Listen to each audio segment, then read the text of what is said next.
I'm going to be talking about intimacy coercion in cult-like settings, and maybe perhaps in some kidnappings that are for sexual purposes or controlling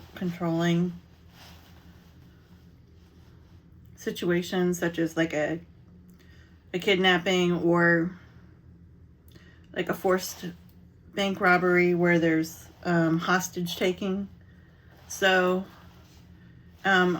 much of what I studied leading up to getting the research for this is it has to do with how the people who run these organizations and set the framework are just well studied in human behavior, and honestly a lot of them have just natural capacity for feeling out people, sensing their emotions, knowing how to draw people in with a kind of charisma, which, you know, that's always a stereotype of a cult leader, is that they're charismatic. But you can have a bonding, like a trauma bonding, even between a situation where the person who is forcing the connection is not somebody who has those kind of qualities. They're not attractive. They're not socially clever, or, you know, they don't have a way with people. But it's just simply the fact that they're holding a gun, or they are controlling the situation. They're depriving you of food, sleep, natural communication with your normal environment. It's like they can set it up so that even if there isn't that kind of allure or almost like celebrity draw that some cult leaders can manage to drum up so that they get a following. There's also just the straight fact that people can use age if they're older, or like I said, weapons, violence, methodology. They have things planned out really strategically for a long-term scenario, and then they just need to pick the people they want to fit into those different slots and then run the machine. I mean, if you look at it from not a personal level, but more like playing a game or setting up a match, you can see more what's happening, like a bird's eye view of what's going on. And what's going on is a lot of intricate little details and connections, and almost like strings just being cast out, and then, you know, manipulating the prey and just like catching them and tangling them up. And then once they have them in kind of a subservient or a position where they don't have equality, they definitely don't have the upper hand. They don't have access to basic needs, either by force or they voluntarily given up those things for the group. And a lot of it too is just they use your own dreams and personal information that they find out ahead of time, and they use that against you. So it's like, it feels like they know you, right? It feels like, oh, they understand me, or they see where I'm coming from, or they see what I'm trying to accomplish, or, you know, they're, because I mean, the world is just not set up to really acknowledge or listen to or reward, really, in any manner, our innate callings or desires. Like if we have talents or dreams or aspirations, it's like the world's set, it's like, well, at least in capitalist America, it's set up as like a rat race, like a dog eat dog world, and like you're supposed to, like, just go do what you're supposed to do, and then you come back and you have a personal life. But it's not set up to sort of include and incorporate your personal dreams into what you do on a daily basis for the majority of the time. And like there's the kind of propaganda that, like, oh, when you go to college and and then it's a little true that you will have that experience. You will have the experience where you're putting in work and doing something, but you're also getting sort of your intellectual or career aspirations, or like goals or dreams that you want to realize. You're getting them satiated on some level, or at least you're around other people who have the same goal oriented. You share a common goal, right? And you're all working toward it together. So that would promote natural bonding, right? But, and then of course you're away from the first time from your parents, all that kind of thing. And living on your own for the first time, but like kind of in a bubble, so it's not quite as shocking.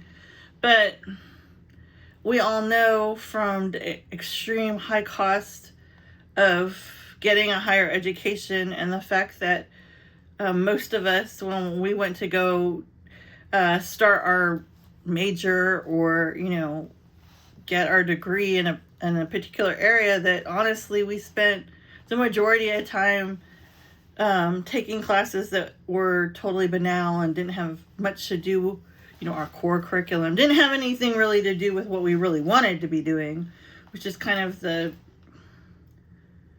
cycle of and drudgery that modern society sort of inflicts on everybody, where it's like they dangle a carrot like you're going to get this fulfillment, but but then it's always like just sort of out of your reach. But there's enough of what you wanted sort of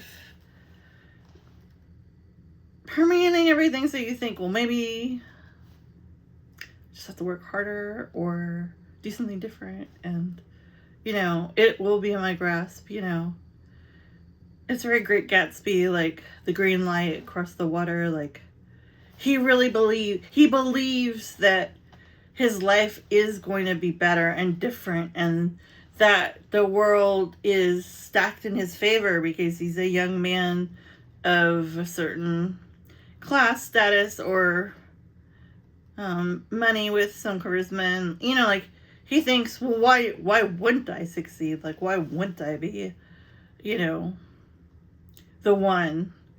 But by the end of the movie, he's like shot dead in a pool that's not even his pool. It's like some other, like, I think it's like what the woman he was pursuing, like her husband's old cabin, or I mean whatever. It's like it all implodes. it's not what he thought. Well, that's sometimes how it is, in our pursuits. Why am I bringing this up? Why is this significant? Because cults, that's cults or coercive, controlling relationships that tend to be in the beginning based on intimacy or love bombing or whatever. It's all set up to fill that need, to narrow in on that missing piece. Like the way they get you is they sell you the idea that what you're looking for, they actually have it to offer to you. And like they're going to help you realize that. And, you know, because they're usually new agey and full of a bunch of spiritual jargon and intellectual jargon, and usually have amassed a decent amount of funds so that they have kind of elaborate setups. It's enticing, and there's usually people who are very welcoming and highly interested in you and what you're about, and you know, people listening to you for the first time, probably in a long time, and wanting to, like I said, have that shared goal, that shared collaboration that's going to energize you and bring life back into you. And you're going to do something that's important and different, and maybe it's going to make a difference, you know, in your life and in other people's lives. So like, it's all very initially exciting and a little alluring. However, because people join cults based on their own personal interests, right? If you're interested in like new agey rhetoric and wellness and, you know, improving yourself, you know, like you would be drawn to those kind of organizations. But if you're, you know what I'm saying? Like, or if you're more interested in like an alternative lifestyle and sexual freedom and maybe like illicit drug use, or, you know, having a double life, or just something, you know, spicy or whatever, it's like, well, there's a cult for you too. I mean, like, all of these things are available. It's just nobody is like, hey, actually, this is a cult. You know, that's not how it goes. It's always packaged as something else. And then you don't open up the real box till you're totally fucking stuck. Like you're in a quandary, you know. And then we have to accept the fact that we got fooled and are actually not improving our lives, not falling in love, not reaching our dreams.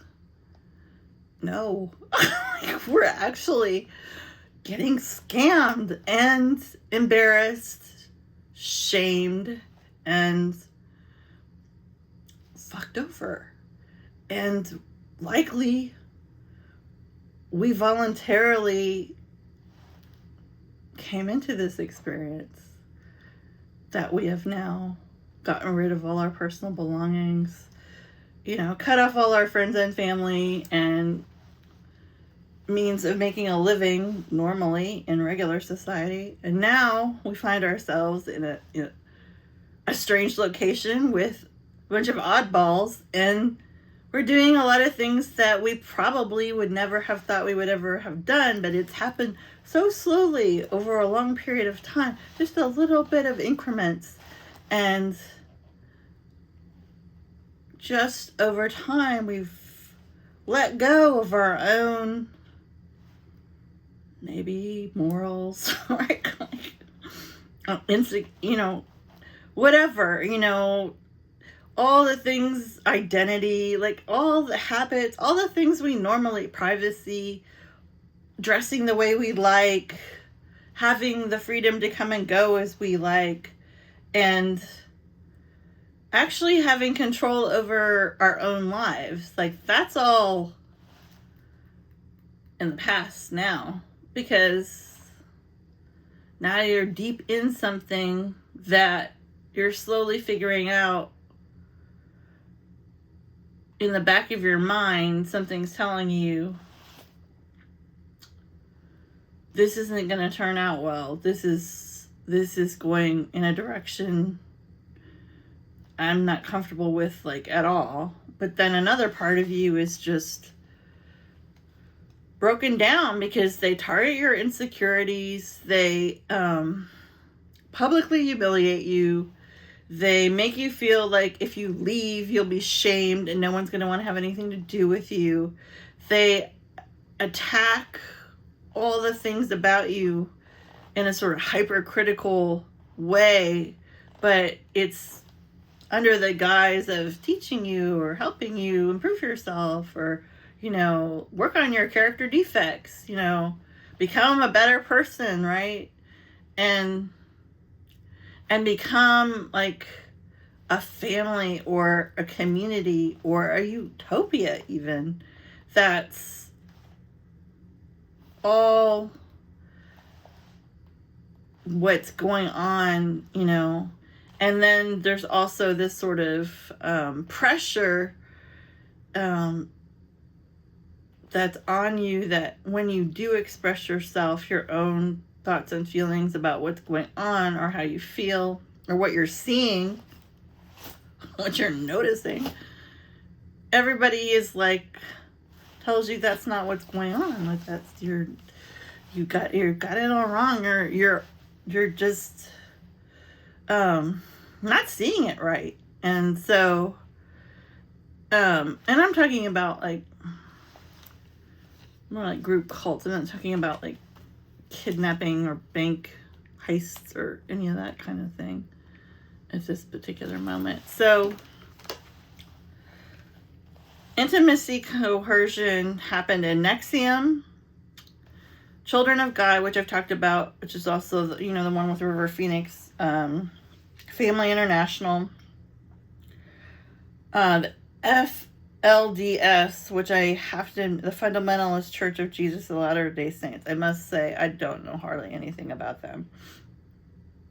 I do know that they use power imbalances to dictate personal lives, that they definitely have control over romantic relationships, and there's a sexual hierarchy under the guise of, you know, moving to higher levels, that kind of thing. There's forced pairings where they kind of decide who you would sleep with or mate with or whatever, you know, have children with.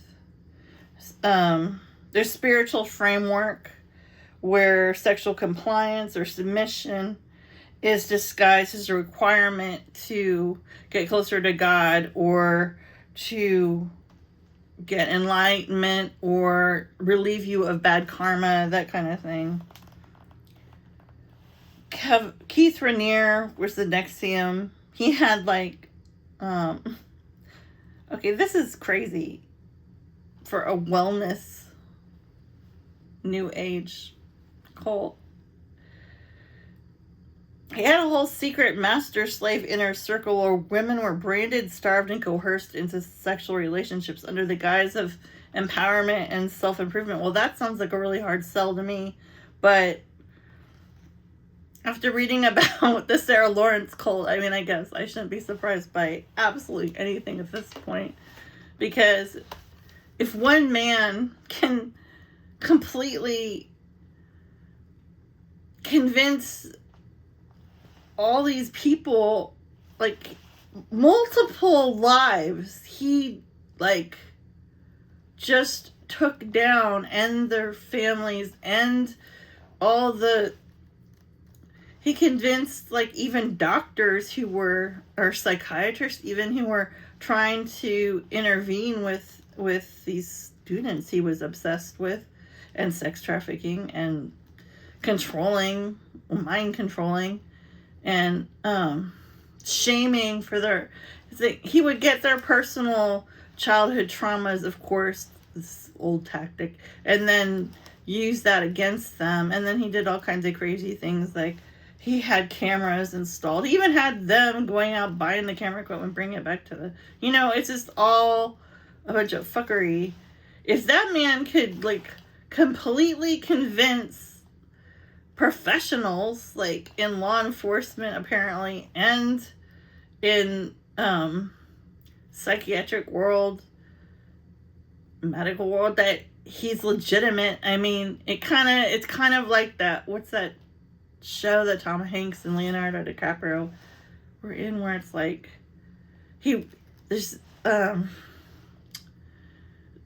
it's like Catch Me If You Can, where it's like they just go and pretend that, he goes and pretends he's a pilot, he goes and pretends he's, there are these stories of people who take, they're just master manipulators. They're just extremely good at tricking people. They're like tricksters. But they're very suave and very, again, it's really in the small details. It really is. They mastered certain techniques and they don't miss much. And half of it is their own, like, personality disorder or whatever's going on. Their own natural chutzpah to do this kind of stuff. And then 50% of it is they're just good studies. They just learn everything. Just like they say, like, and problem with prison and jails is people just, it's like a study hall for criminals, because they're all there and they have all this time and they just spend all their time like teaching each other how to do crimes better, like it's much like that. It's like you have this hierarchy, I can't say the word. You have a hierarchy of people who are invested in pulling the wool over other people's eyes in order to make a profit or to improve their status, like, what do they call that? Clout chasing. Or romantically conquer many, many variety of partners and make them do all kinds of things that probably if they tried to get, different girlfriends or women they hooked up with to do, they would all be like, no. But it's like, oh, well, now I'm the master of you and and I've starved you and taken away all your belongings and you're sleep deprived and you have no life other than me. So probably more likely that you'll do this weird shit I want someone to do. So it's like they all have their motivations, and it's crazy how the same tactics that happen in sort of a domestic violence or like narcissistic relationship with someone who's extremely codependent or like anxiously attached, or whatever. It's like usually these people have like traumas that, the people take advantage of and use them against them. Or they have a lot to take advantage of. I mean, these people choose targets that are people with much to offer, which is always not how people who join cults or get in abusive relationships are represented. They're always represented as, oh, well, it's probably a woman who, has a bunch of kids by different men and doesn't have any money of her own and has a drug history, like it's always considered like the people who get into these things as like the victim are, because they are lower in intelligence, lower in status, lower in like there's something wrong with them. They're missing something. Like they don't have good social cues, or like they're just naive or stupid or easily taken advantage of. And why do people think that? Because it's much like when someone has, I don't want to be offensive, when somebody has cancer or they have, maybe they have HIV or something, and like other people will unconsciously think to protect themselves, sort of unconsciously, well, it must have been something that, some lifestyle they were, doing that, helped, like if they have lung cancer, like, well, it's because they smoked. Or, like people just think these things, maybe they shouldn't have been so promiscuous, or had, partners that were, of a different gender, whatever asinine things prejudiced people think. But the reason people do that is because they're unconsciously putting a barrier between themselves and the possibility that that is something that could happen to them, right? So people want to separate themselves. And this happened, like, even biblically, like when Job is afflicted in the Bible and God, his children die, he loses everything. He has boils all over his body, he's stripped of everything. And his friends come to talk to him, and instead of offering support, they really just antagonize him, and they're just basically like, well, it must have been something you did to bring this on yourself, and they almost like interrogate him, like, well, is there something, is there something in your relationship with God? Like, why don't, what have you done that we don't know about that would bring this on? Like, you must have brought this karma onto yourself. And even his wife, I'm sure she lost all her children, so, I'll give her that. But it's like nobody wants to sort of listen to him and like what he has to say about what was really brought down upon his head, right?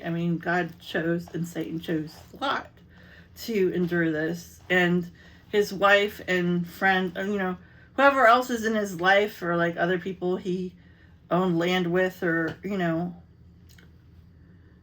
shared cattle or whatever with, possessions, they're just sort of collateral damage, right? It really is about, the focus is him. And and the reason I'm telling this story, it's the same principle. It's like, people just need to believe that bad shit's not going to happen to them. And there's some amazing invisible barrier that's going to keep those things from happening to them on some level. Because it's uncomfortable and scary to believe that random misery can just come and, just like a tornado or a tsunami, just wipe out your life. That is probably the most frightening thing anybody can think of, because that means, like, it doesn't really matter what you do, like how well you live your life, or how hard you work, or how much you secure your personal relationships so that they're, going in a certain trajectory. That would just negate all that and just be like, well, bad people, good people, people who treat each other, people who take serious advantage of other people and destroy lives, and also really good people who help others and are kind and decent. Like, I guess everybody just gets swept up in the tsunami, right? It's just random. Like, there's no like, God's not, oh, okay, well, I guess he did in Noah's Ark. That's an exception, but that's not like regular life, right?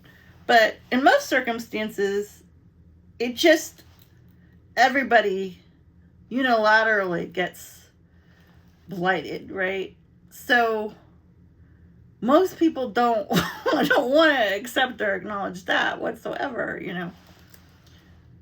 But, insurance companies sure make out well with everybody's terrible fear of some disaster happening, and taking them off guard. But I mean, most of us spend our lives trying to build our lives to be a certain way, right? Even the laziest of people try to indulge in things that are what they prefer and like. I mean, they're usually not spending time doing things they can't stand. But the point is that nobody steals from like a shack, right? A broken down shack. Nobody, I mean, I guess you would really have to break into a shack, right? What I'm trying to say is, like, if somebody's gonna go take the time to, like, plan a robbery and have a plan and risk their own freedom, right?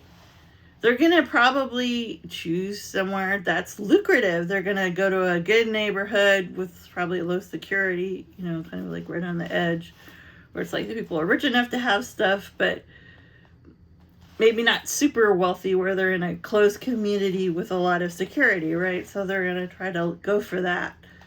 But they're going there because there's something worthwhile to take. Same thing with cults. They're interested in people who have a lot to plunder. Like people who a lot of times are very creative, artistic professionals, or not just, or very socially conscious. So that, they have proof that they have made a difference in communities, and they want successful people who are diligent workers, and super bonus if they're also good looking, smart, have a good sense of, like, all that's a bonus. They're not going to fill their cult up with people who can't take care of themselves hygienically, or don't even have any resources for them to take advantage of, right? They're not going to fill, these sex psychopath leaders are not going to choose a bunch of women who are, grotesque looking. They're going to try to pick women who are highly attractive. You know what I'm saying? Like, so this whole stereotype of, like, that people who join, where's my water, cults, or are taken advantage of in these huge media stories, that they're weak or stupid or don't have much going for them, and that's why they go join this cult, because their life sucks and they don't have anything really to live for, so they just are more easily lured into this kind of thing, right? Because nobody wants to think, who have my wits about me and think that I have a lot of common sense, would sign something and lose my house because I believed the person who was giving me the documents, or that I would, get involved with a person who would, rob me blind for years, and I would be the last person to figure it out, which happened to, like, honestly, most Hollywood actresses. This was their story. I've studied a lot about, I'm really interested in, like, golden age of Hollywood and film stars and their biographies and histories, and this is a common thing, and it's happened to many famous actors as well, is that managers, husband, romantically, it's not like they are definitely taking, like, definitely purposely going after these relationships because of this person has more resources and has more to take and more to offer than fucking the average person, And so they're also, because they've worked really hard and to make a name for themselves, and they're probably a full-time actor with a bunch of commitments, they're working long days, they don't have time to really pay attention to all the little details in their lives. That's why they need, a manager. And you know what I'm saying? Like, they probably have a weird relationship with the public because they're famous. So dating sucks, because they either get a ton of people fascinated with who they think they are, and then when they get to really know them, they're like, well, you're not like the character in the movie, you're like somebody else, right? Or they get stalkers, or they get people who are deeply threatened and uncomfortable with them because they're like feel intimidated and like they're less than. So it's like they are primed to be taken advantage of by a romantic relationship, right? Because they have all these unseen reasons why it wouldn't work out naturally. Like it's just not gonna be a piece of cake. It's just not. So in all these ways, there's just a lot of stereotypes. And I did a lot of research on financial crimes, and I am going to do a whole show on Madoff because I'm obsessed with Bernie Madoff. And maybe because I went to college in New York and I just find it all fascinating. And because I was a robbery victim myself, that, pretty much destroyed my own life because I have brain injury and ruined my professional career because I have a disability now. So it's like like when things personally happen to you, you're much more interested in stories about people who have been through similar things, and you have this insane understanding that really only I don't think you could get from a book or studying somebody. There's nothing like real life experience. There's nothing like literally being in the shoes of somebody else to really get it and fully comprehend like all the things going on that make it possible for such a thing to occur. And like I am like an expert at I seem to be an expert at psychology and misery. It seems to be like I have a PhD in it apparently. So I could make videos for the rest of my life on trauma and resilience and batshit crazy situations that absolutely nobody would have ever thought I would have been in. And apparently I've been in like so many at this point that shocking. It's like really worthy of a book or an HBO series at this point. Honestly, really it is. Okay, so guilt is when someone says, I did something wrong. I feel bad about what I chose to do. Shame is something that says, there's something wrong with me that this happened to me. I brought this on myself. I did something or I am something. There's something inherent in me that draws this bad thing that's permeating me and ruining me and humiliating me and changing and causing just fear of rejection or fear of other people trying to take advantage of me, or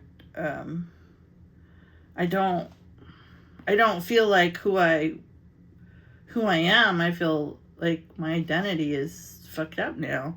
Like these are all coercive control methods. Like the organization, their whole point is to move you from being an autonomous being that has, like I said, skills, resources. They have something that the group is looking at them and being like, okay, it would be advantageous to have you on board for freaking sure. Like, definitely. And if we can take you, who we see a lot in, and then match you with someone else we see a lot in, because we're in charge of breeding and marriage, and like basically we're in everybody's bedroom, because you know this whole thing is run on intimacy, even though that's not even though we're saying it's religion or we're saying it's spiritual enlightenment, right? But it's really run on sex and emotional codependency, or I shouldn't say codependency, emotional control, having uneven pairing, you know, like there's somebody above and somebody below. There has to be some kind of submission and dominance for manipulation to occur. You can't have two people both dominant. They would just butt heads and just fight all day. There wouldn't be anybody to take advantage of, you know what I mean? Or if you had two people who were very codependent, it's just like they're not going to cause this yin and yang push and pull dynamic that's going to create all this sort of tension and drama, I guess, if you will. You know what I mean? Like, it's like magnets. You need the opposing to cause the magnetic connection, right? So that's how all these things are run. What am I on time? Oh, I'm already at 40 minutes. Well, that's unfortunate. Fear of rejection. I mean, a lot of these, cults, they run on simple premise. People do better in community. People do better when they have family and friends. People do better when they feel emotionally fulfilled, or that they aren't just struggling alone by themselves. Or, well, some people, I mean, I'm kind of a weirdo at this particular time of my life, where I'm definitely choosing a lot of autonomy, but I don't want to be like that. I would love to not be like that. I miss being a communal creature, and eventually I'm going to get my life back in a normal rhythm. But that is not, we're not talking about my life. We're talking about systems of abuse, and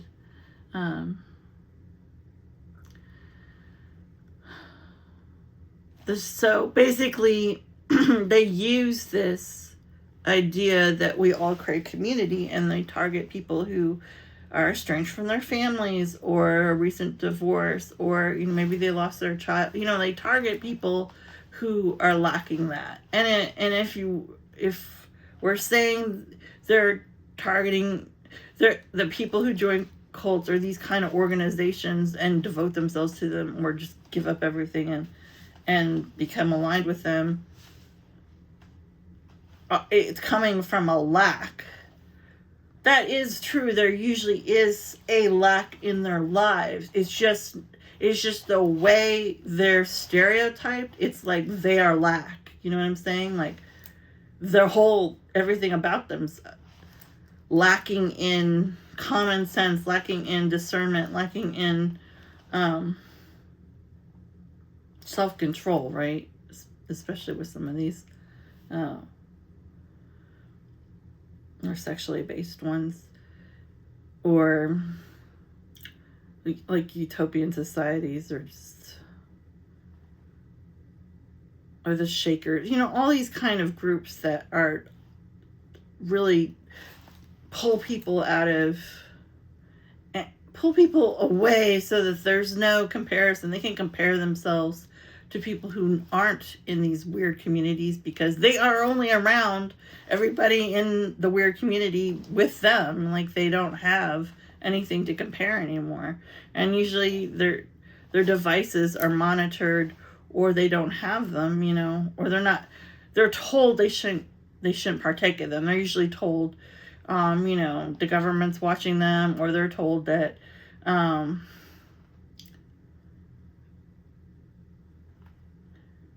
that those devices to communicate outside of the community are sins or are weaknesses in them. Like, they should, that's showing their lack of faith or devotion or loyalty to the group cause. Like, that's a violation, or that's something that's getting in the way of their enlightenment, right? I mean, that's just basic stuff.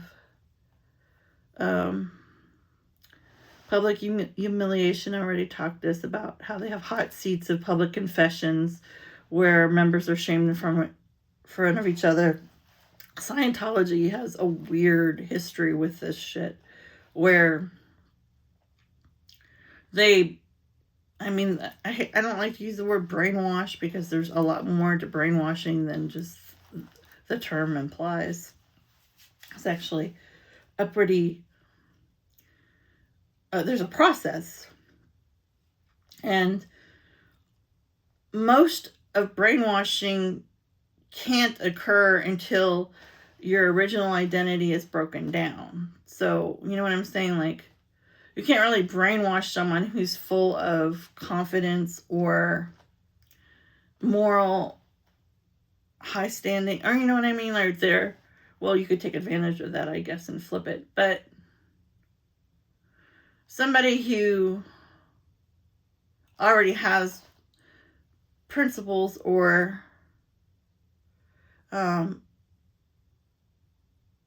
you know, even faith or whatever, you know, they have something that's immovable. Well, that has to be broken down first, or the brainwashing can't occur. You know what I'm saying? So they have to they have to take away.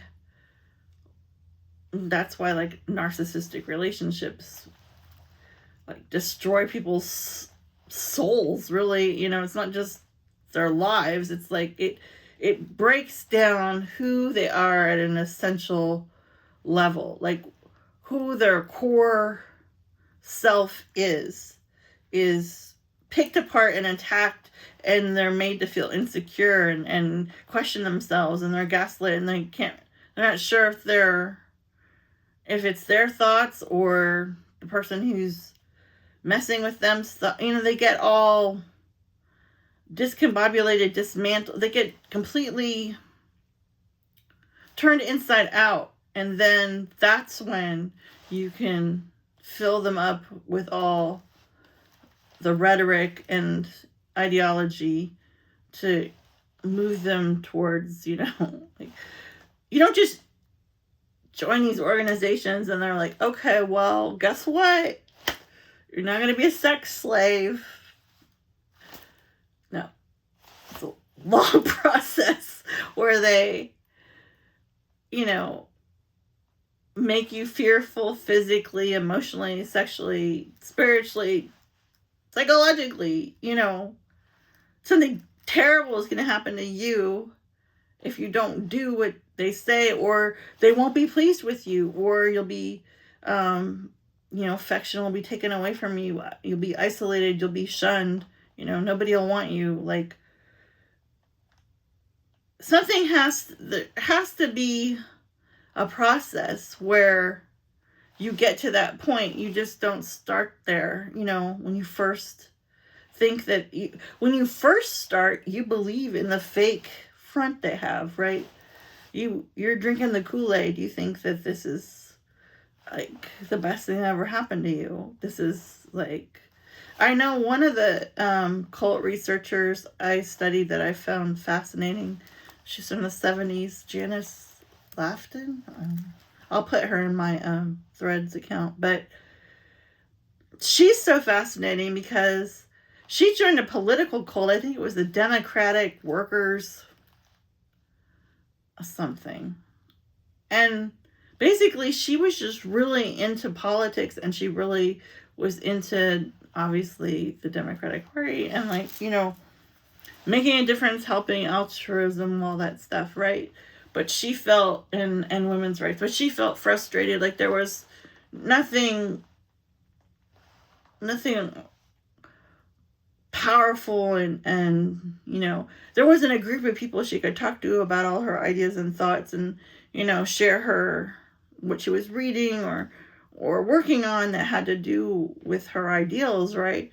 And then one of her friends was like, oh my God, I just joined this Democratic Workers' Party group, and, like, we're doing all this shit, you know, and they started telling her, and she was like, oh my God, like, how could this be? Like, this is like my dream to find people I can relate to about this, like a community where I could finally, like, you know, like, it's like you finally find a book club, and it's like the best book club you ever went to. You know what I'm saying? Like, you finally found your niche, finally found, like, the best bar you've ever been to, and, like, everybody there is cool, or whatever, you know. You found your cheers, right? And so then begins her 10-year odyssey into the freaking weirdest control psycho group ever, which she became, like, this amazing researcher from it. And, you know, she's a, you know, doctorate person. I mean, she's well educated, and, like, she helps a lot of people. But one of the things I thought that she said was so interesting, and she said, like, you know, these people who leave these cults finally after years, they don't have anywhere to go. They don't qualify for, like, a homeless shelter. You know, like, they're not technically in a domestic violence situation. Like, there's no like, cult shelter, right? And so she's helped try to make that sort of thing, at least in the reprogramming you back into society, integrating you back. And she's done a lot with having that kind of space for people, because that is part of the isolation, right? That it's like you join the cult because no one understands you, and you want people to get you, and you want to be around people who are like-minded, right? But then you're afraid to leave the cult when you've got to the point where you hate it and they're destroying your life, and you finally have a moment of figuring out, like, okay, fine, I'll just admit that I was scammed for 10, whatever. I'm, like, so unhappy. That's fine. You know, a lot of people commit suicide after these kinds of things. I mean, like, so traumatic. Rather than admit I was taken advantage of, especially if it's, like, a sex cult or something where they did sex trafficking or something weird.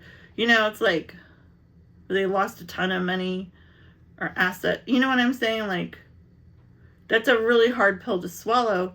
So, but then you have the weird experience, well, now if I leave the cult, no one's going to understand me because I've had this completely strange experience.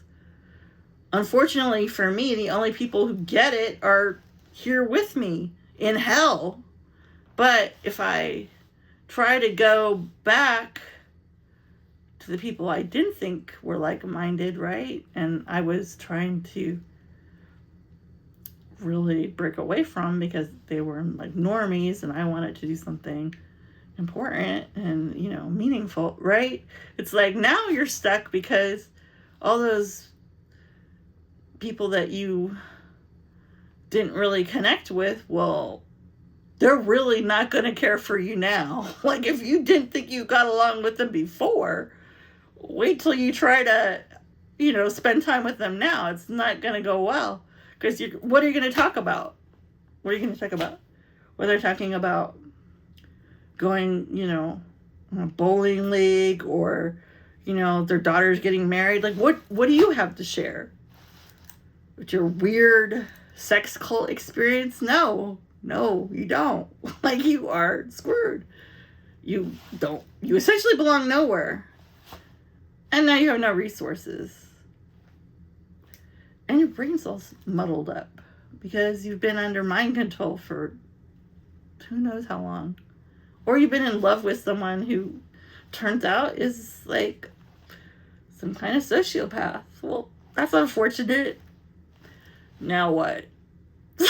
Anyway, I shouldn't be laughing, but it gets crazy, some of these stories. Like, they're actually insane. Like, the stuff that's going on. I want to do a video on Under a Banner of Heaven, which I am obsessed with that book, obsessed with that movie. I think because there's a woman in it who rebels against them. She's a young woman, but she basically takes on the whole cult. And they're a family. It's like a family that she married into. I think they're Mormon. I can't. But I double check that. But she basically is like such a rebel that she's just like, yeah, all the women in this, yeah, I'm getting them all, your wives, your children, who bring, I'm freeing them, like one by one, because I'm a badass, I'm a liberal, I got my wits about me, you didn't really brainwash me enough. And so, like, she just starts to, like, do this shit, and they're just like, what the hell? Like, what the actual hell? Like, we didn't even know she was that smart. Like, somebody fucking get her. So then, of course, two of the brothers or some bullshit, they are assigned to, like, silence her. And it's actually really horrible and graphic and sad. Because they murder her and they actually decapitate her baby, which is, like, repulsive. But there's a whole fascinating, interesting storyline leading up to that detestable horror show that, that's not why I like the book or movie. That's actually repellent to me. But all the psychology and religion and family dynamics, community dynamics, all that stuff leading to that violent act, I do find interesting. So I might do a show on that. All right, I think I'm actually at almost an hour.